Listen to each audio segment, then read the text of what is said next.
Hello दोस्तों। आज छत्तीसगढ़ के सीरीज़ को आगे बढ़ाते हुए महानदी के बारे में हमने जाना था कि महानदी महानदी अपवाह प्रणाली के बारे में हमने पढ़ा था। आज हम पढ़ेंगे महानदी की सहायक नदियाँ। कोई भी नदी जो मुख्य नदी होती है, उसमें जो सहायक नदी होती है, या तो वो उत्तर की तरफ से मिलती है या तो दक्षिण की तरफ से मिलती है। तो जिधर ढाल होता है वो नदी उधर की तरफ प्रवाहित होती है। तो महानदी की सहायक नदी को पढ़ने से पहले हम ये जानेंगे कि जो इसकी सहायक नदियाँ हैं, उत्तर दिशा से कितनी नदी उसमें जाके मिलती है, दक्षिण दिशा से कितनी नदी उसमें जाके मिलती है। वैसे तो महानदी की सहायक नदी बहुत सारी है, लेकिन एग्ज़ाम की दृष्टि से मैंने कुछ नदियों के बारे में लिया है जो कि बहुत इम्पोर्टेंट है। और महानदी की सहायक नदी में आज हम जानेंगे कि उत्तर की दिशा से मिलने वाली महानदी की सहायक नदी। तो उसमें सबसे प्रथम है आपका शिवनाथ नदी। शिवनाथ नदी जो है छत्तीसगढ़ में बहने वाली सबसे पहले सबसे लंबी नदी है। शिवनाथ नदी जो है वो आपका छत्तीसगढ़ में बहने वाली सबसे लंबी नदी है। ये पहला प्रश्न आपसे बनता है कॉम्पिटिटिव एग्ज़ाम में कि छत्तीसगढ़ में बहने वाली सबसे लंबी नदी आपका शिवनाथ नदी है। ये जो शिवनाथ नदी है ये महानदी की सहायक नदी है। दूसरा क्वेश्चन इसमें आपसे ये पूछ सकता है कि जो शिवनाथ नदी है उसकी लंबाई कितनी है। तो शिवनाथ नदी की लंबाई आपका 290 किलोमीटर है। और यहाँ पर देखिए शिवनाथ नदी महानदी की सबसे बड़ी सहायक नदी। इसके अलावा क्वेश्चन नंबर 3 में आपसे ये पूछ सकता है कि शिवनाथ नदी महानदी की सबसे बड़ी सहायक कौन सी नदी है। तो महानदी की सबसे बड़ी सहायक जो नदी है वो आपका शिवनाथ नदी है। तो 3 क्वेश्चन आपका यहीं से बन जाता है। उसके बाद महानदी और शिवनाथ नदी दोआब क्षेत्र रायपुर एवं दुर्ग जिलों में फैला है। दोआब क्षेत्र का मतलब वो क्षेत्र जो दो नदियों, जैसे कोई भी दो नदी के बीच जो क्षेत्र होता है उसे हम दोआब क्षेत्र कहते हैं। जैसे महानदी और शिवनाथ नदी, ये दोनों के जो मध्य क्षेत्र है, यहाँ पर आपका रायपुर और दुर्ग जिला ये पूरा आपका फैला हुआ है।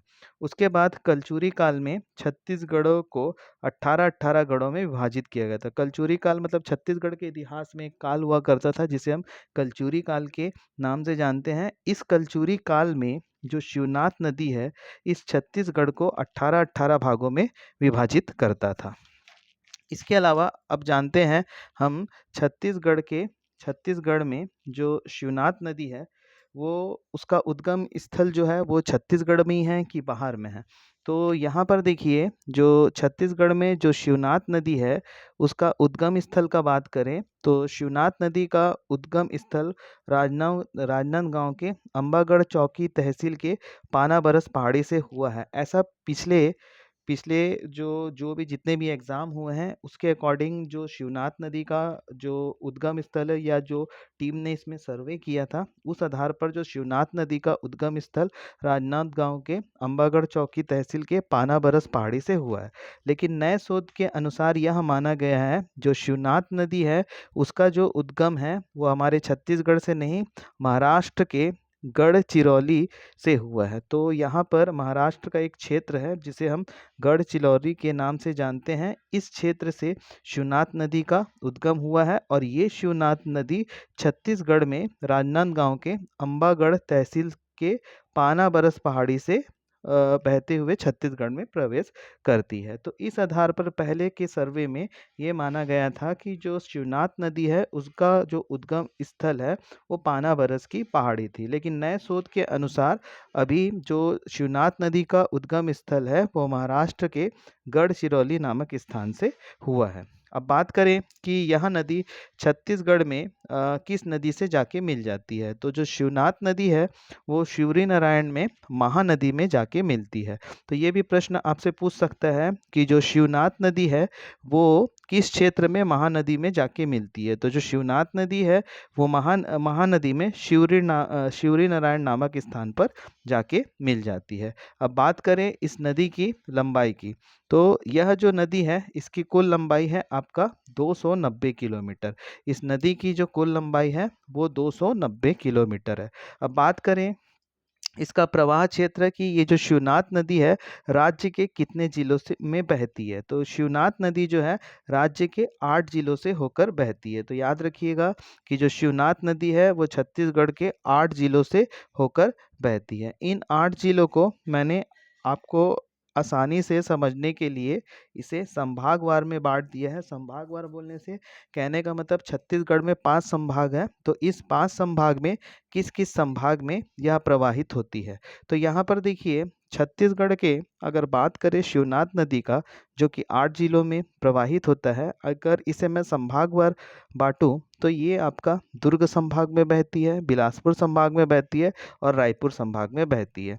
तो दुर्ग संभाग में यह मुख्यतः राजनांदगांव जिला, दुर्ग, बेमेतरा, मोहेला, मानपुर, चौकी, ये एक ही जिला है, मोहेला, मानपुर, चौकी। तो दुर्ग संभाग में ये टोटल 4 जिले में प्रवाहित होता है, जिसमें आपका राजनांदगांव जिला है, दुर्ग जिला है, बेमेतरा जिला है, मोहेला, मानपुर, चौकी है। अब बात करें बिलासपुर संभाग का, तो बिलासपुर संभाग में यह मुख्यतः 3 जिलों में बहता है, जिसमें पहला है आपका बिलासपुर जिला, दूसरा है आपका जांजगीर चांपा जिला और तीसरा है आपका मुंगेली जिला। इसी तरीके से बात करें हम रायपुर संभाग का, तो रायपुर संभाग में यह मुख्यतः बलौदाबाजार, भाटापारा जिले में प्रवाहित होती है। तो इस प्रकार जो शिवनाथ नदी है वो छत्तीसगढ़ के 8 जिलों में बहती है। और संभाग के हिसाब से अगर पूछे तो संभाग के अनुसार यह छत्तीसगढ़ के 3 संभाग दुर्ग, बिलासपुर और रायपुर संभाग में प्रवाहित होती है। शिवनाथ नदी की भी बहुत सारी सहायक नदी है, जिसका मैं इसके बाद ये टॉपिक पूरा कंप्लीट होने के बाद इसको मैं अलग वीडियो में आपको एक्सप्लेन करूँगा। तो अब बात करते हैं छत्तीसगढ़ की दूसरी सहायक नदी, जो कि महानदी में जाके मिलती है। तो यहाँ पर देखिए छत्तीसगढ़ में जो दूसरी सहायक नदी है, जो जिसका नाम है आपका हसदेव नदी। इस हसदेव नदी का जो उद्गम है वो आपका कोरिया जिले के सोनहट क्षेत्र, कोरिया जिले में एक क्षेत्र है जिसे हम सोनहट क्षेत्र के नाम से जानते हैं। इस सोनहट क्षेत्र में एक पहाड़ी है जिसे कैमूर पहाड़ी कहते हैं। तो इस कैमूर की पहाड़ी से, जो कि आपका कोरिया जिले के अंतर्गत आता है, यहाँ से हसदेव नदी का उद्गम हुआ है। हसदेव नदी, यह नदी जांजगीर चांपा के सिवरी नारायण के निकट केरा सिलादेही गांव के निकट महानदी में मिल जाती है। तो ये हसदेव नदी जो है जांजगीर चांपा जिले के शिवरी नारायण नामक स्थान पर एक क्षेत्र है जिसे केरा सिलादेही नाम से जानते हैं। और इस क्षेत्र में जो हसदेव नदी है वो महानदी में जाके मिल जाती है। हसदेव नदी जो है टोटल 176 किलोमीटर इस नदी की लंबाई है। प्रवाह क्षेत्र का बात करें तो प्रवाह क्षेत्र में यह कोरिया से होते हुए मनेन्द्रगढ़, चिरमिरी, भरतपुर, ये तीनों को मिला के एक जिला है। मनेन्द्रगढ़, चिरमिरी, भरतपुर, कोरबा और जांजगीर चांपा, टोटल आपका 4 जिले में ये प्रवाहित होती है। कोरिया, मनेन्द्रगढ़, चिरमिरी, भरतपुर और कोरबा, जांजगीर चांपा, टोटल 4 जिले में हसदेव नदी प्रवाहित होती है। इस नदी के किनारे कुछ स्थल स्थित है, जैसे इसमें आपका कोरबा, चांपा और पीथमपुर। ये पीथमपुर आपका जांजगीर चांपा जिले के अंतर्गत आता है, जो कि हसदेव नदी के तट पर स्थित एक गांव है। अब बात करें हसदेव नदी की सहायक नदी, तो हसदेव नदी की बहुत सारी सहायक नदी है, जिसमें आपका गज, अहिरन, अहिरन का दूसरा नाम जटाशंकर नदी भी के नाम से इसे जाना जाता है, तान नदी, जिंक नदी और चोरनई नदी। जो ये हसदेव नदी की सहायक नदी है, गज, अहिरन, जटाशंकर, तान, जिंक और चोरनई, ये जो है हसदेव नदी की सहायक नदी है। इस नदी पर बहुत सारे परियोजना स्थित है, जिसमें मुख्य परियोजना परियोजना है हसदेव बांगो परियोजना, जिसे हम मिनी माता परियोजना के नाम से भी जानते हैं। इसकी स्थापना 1967 में हुई थी। और ये जो हसदेव बांगो परियोजना है, ये छत्तीसगढ़ और इस छत्तीसगढ़ राज्य की प्रथम बहुउद्देशीय परियोजना है। और इसके अलावा यहाँ पर ये जो हसदेव बांगो परियोजना है, ये हमारे छत्तीसगढ़ का सबसे ऊंचा बांध है, जिसकी लंबाई आपका 87 मीटर है। इसकी लंबाई आपका 87 मीटर है। हसदेव बांगो परियोजना के अंतर्गत माचाडोली में 120 मेगावाट जल विद्युत का उत्पादन किया जाता है। तो हसदेव बांगे परियोजना में माचाडोली नामक स्थान पर 120 मेगावाट का जल विद्युत का उत्पादन किया जाता है। और ये जो हसदेव नदी घाटी है, ये आपका कोयले खदानों के लिए प्रसिद्ध है। हसदेव नदी घाटी मुख्यतः आपका कोरिया जिले के अंतर्गत आता है, और ये वाला जो क्षेत्र है कोयला खदानों के लिए प्रसिद्ध है। इसके अलावा जो आपका हसदेव रामपुर जो कोयला वाला क्षेत्र है, इसका जो विस्तार है वो आपका सरगुजा जिले के तक है। तो हसदेव रामपुर कोयला क्षेत्र जो है, इसका जो विस्तार है वो सरगुजा जिले के जिले तक विस्तारित है। उसके अलावा इस हसदेव नदी पर दो मुख्य जलप्रपात स्थित हैं, जिसमें आपका पहला है अमित धारा जलप्रपात, अमृत धारा जलप्रपात, और दूसरा है आपका गवार घाट जलप्रपात। तो इस हसदेव नदी पर अमृत धारा जलप्रपात और गवार घाट जलप्रपात स्थित है। इसके अलावा अहिरन नदी के तट पर एक शहर स्थित है, जिसे हम कटघोरा के नाम से जानते हैं। ये अहिरन नदी इसलिए फेमस है क्योंकि इस अहिरन नदी को नदी जोड़ो परियोजना के अंतर्गत खारंग नदी से जोड़ा जा रहा है। तो नदी जोड़ो परियोजना केंद्र सरकार की परियोजना है, जिसमें अहिरन नदी को खारंग नदी से जोड़ा जा रहा है। और ये जो हसदेव नदी का जो तट है, वो उस नदी तट पर एक पार्क स्थित है, जिसे हम मारिन फॉसिल पार्क के नाम से भी जानते हैं। और ये जो पार्क है, ये आपका मनेंद्रगढ़ में स्थित है। और ये जो पार्क है, ये मुख्यतः जीवाश्म वाला क्षेत्र है, और जीवाश्म जो है वो ज़्यादातर आपको गोंडवाना क्रम की चट्टानों में देखने को मिलता है। अब बात करें उत्तर दिशा से मिलने वाली महानदी की एक और सहायक नदी, जिसका नाम है बोरई नदी। इस बोरई नदी का जो उद्गम है वो कोरबा के निकट एक पहाड़ी है, उस पहाड़ी क्षेत्र से हुआ है। ये बोरई नदी है, इसका जो उद्गम है कोरबा जिले के अंतर्गत एक पहाड़ी है, उस पहाड़ी से इसका उद्गम हुआ है। ये जो बोरई नदी है, ये जांजगीर चांपा में महानदी में जाके मिल जाती है। तो ये बोरई नदी का जो उद्गम है वो कोरबा में एक पहाड़ी क्षेत्र से हुआ है, और ये बोरई नदी जो है वो जांजगीर चांपा में महानदी से जाके मिल जाती है। इस बोरई नदी का अगर प्रवाह क्षेत्र का बात करूँ, तो ये बोरई नदी मुख्यतः आपका कोरबा और जांजगीर चांपा जिले में प्रवाहित होता है। अब बात करें इसी कड़ी में अगले नदी की, जिसका नाम है आपका मांड नदी। ये जो मांड नदी है, इस मांड नदी का जो उद्गम है वो आपका सरगुजा जिले के अंतर्गत मैनपाट नामक क्षेत्र से हुआ है। ये मांड नदी चंदरपुर में महानदी में जाके मिल जाती है। तो ये मांड नदी जो है आपका मांड नदी जो है चंदरपुर में आपका महानदी में जाके मिल जाती है। इस मांड नदी की जो लंबाई है वो आपका 155 किलोमीटर है। ये जो मांड नदी है, इसका जो प्रवाह क्षेत्र का बात करें तो यह मुख्यतः सरगुजा, रायगढ़, जशपुर और शक्ति में प्रवाहित होती है।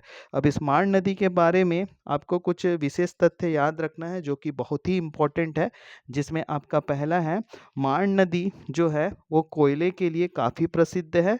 और इस मांड नदी, लात नदी और आपका महानदी मांड नदी और लान नदी के संगम पर एक दर्शनीय स्थल स्थित है, जिसे हम चंदरपुर के नाम से भी जानते हैं।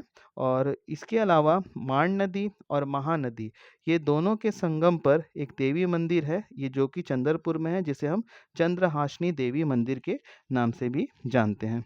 अब बात करें अगली नदी के बारे में, जिसका नाम है आपका केलो नदी। इस केलो नदी का जो उद्गम है वो रायगढ़ जिले के लैलूंगा तहसील के लुड़िंग पहाड़ी से हुआ है। केलो नदी का जो उद्गम है रायगढ़ में लैलूंगा तहसील में लुड़िंग पहाड़ी से हुआ है। यह नदी जो है उड़ीसा के निकट महादेव पाली नामक स्थान पर महानदी में मिल जाती है। तो केलो नदी जो है इसका उद्गम रायगढ़ में लैलूंगा तहसील के लुडेंग पहाड़ी से हुआ है और यह नदी जो है उड़ीसा के निकट महादेव पाली नामक स्थान पर महानदी में मिल जाती है। इस बीच इस नदी की लंबाई 112 किलोमीटर है।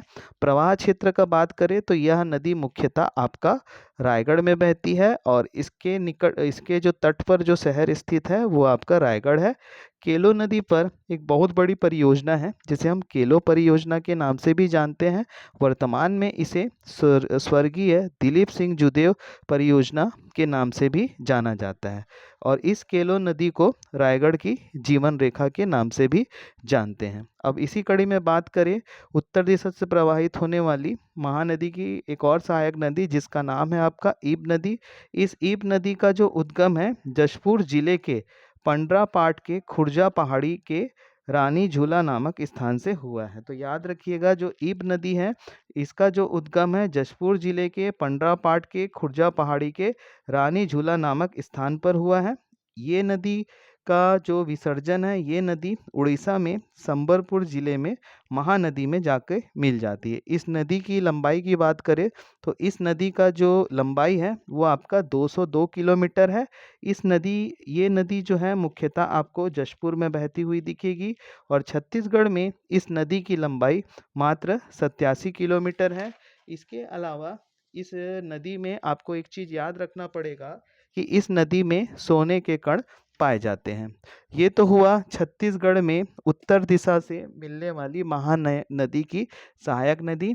इसके अलावा हमें महानदी की दक्षिण दिशा से मिलने वाली सहायक नदी के बारे में भी पढ़ना है जिसे मैं रात के वीडियो में अपलोड कर दूंगा।